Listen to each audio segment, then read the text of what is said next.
Hello viewers, welcome back to my channel women's world మగవల ప్రపంచం. ఎలా ఉన్నారు అందరూ? నేనైతే చాలా బాగున్నానండి. మీరందరూ కూడా బాగుండాలని మనస్ఫూర్తిగా కోరుకుంటున్నాను. ఈ వీడియోలో మనము ఆడవాళ్లకు అవసరమైన కొన్ని ముఖ్య విషయాల గురించి తెలుసుకుందాము.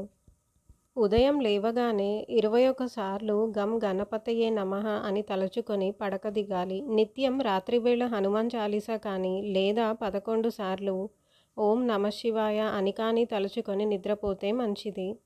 అష్టమి, అమావాస్య, ఆదివారం ఇలాంటి రోజుల్లో ఖచ్చితంగా దుర్గా స్తోత్రం చదవడం, దుర్గమ్మ గుడికి వెళ్ళడం, భైరవుణ్ణి తలుచుకొని నమస్కారం చేయడం మంచిది.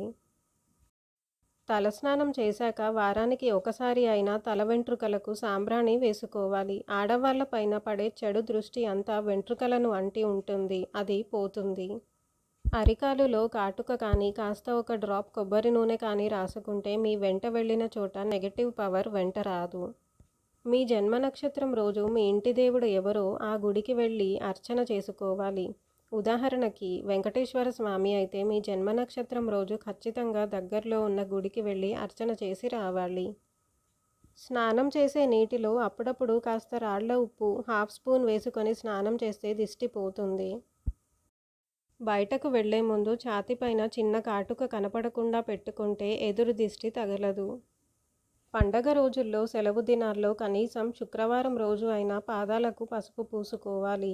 మంగళవారం రోజు మొహానికి పసుపు రాసుకుంటే చెడు దృష్టి పడదు. గోరోజనం వశీకరణకు వాడతారు. మీకు తెలియని కొత్త వారి నుండి మాంత్రికులు, తాంత్రికుల నుండి చేతికి ఏది నేరుగా తీసుకోకూడదు. అతి చనువు ఎప్పటికీ ప్రమాదమే. మొండి ధైర్యం మొదటికే మోసం. కుటుంబ సభ్యుల దగ్గర ఏది దాపరికం ఉండకూడదు. నిత్య దీపారాధన అలవాటు చేసుకోవాలి. అమంగళం పలకకూడదు. పొలాలు, బీడు ప్రాంతాల్లో ఏదైనా దొరికిన వస్తువులు తెచ్చి దాచకూడదు. కొన్ని మంతేంచి దాచినవి ఉంటాయి.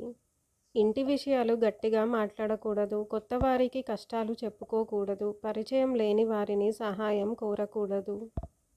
తలకు నూనె పెట్టుకోవడం లేదు. చాలామంది అలా డ్రైగా ఉంచకుండా తలలో ఏదో ఒక చోట చుక్క నూనె అయినా రాసుకోవాలి. చీకటి పడ్డాక ఒంటరిగా బయటకు వెళ్ళాలి అంటే తోడు లేకుండా వెళ్ళకూడదు. Thanks for watching my video. నా ఈ వీడియో కనుక మీకు నచ్చినట్టయితే తప్పకుండా లైక్ చేయండి, షేర్ చేయండి, కమెంట్ చేయండి. అలాగే మరిన్ని మంచి వీడియోస్ కోసం నా ఛానల్ను తప్పక సబ్స్క్రైబ్ చేయండి.